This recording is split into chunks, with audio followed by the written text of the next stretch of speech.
It starts with a Facebook post. What the heck? My son took the permit test and one of the questions is, how long can you take to look down to send a text? Now, one would think 0, but 0 was not an option.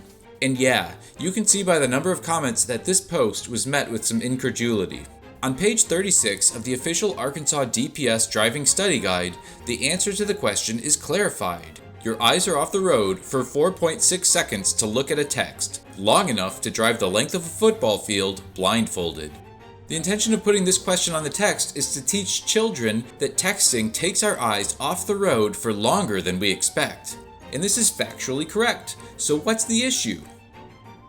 The issue is that children's brains, and indeed many adult brains, judging by the comments on this Facebook post, interpret this question to mean that texting distracts you for about 5 seconds. But this is not the case. Here's a study from the University of Utah that shows that looking at your cell might take only 5 seconds of physical activity, but your mind is still mentally distracted from driving for an additional 27 seconds after your eyes return to the road. And here's a study from Florida State University that found that you don't even have to look at your phone for it to affect your driving performance.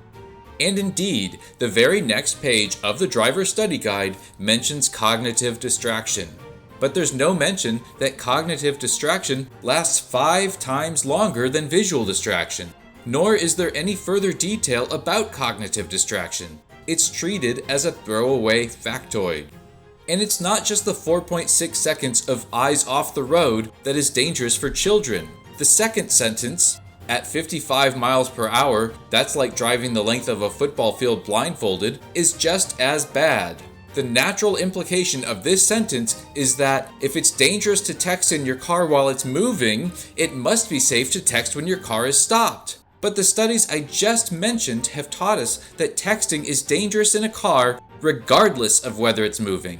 And let's face it, when a teenager sees a red light, this is what they see. And this study says it's still dangerous to text even when stopped at a light. This isn't new science, it's almost a decade old. So the next time this shows up in the news again, and it will happen again, let's consider the educational infrastructure that we put in place to allow this to happen. Arkansas DPS, please change this test question.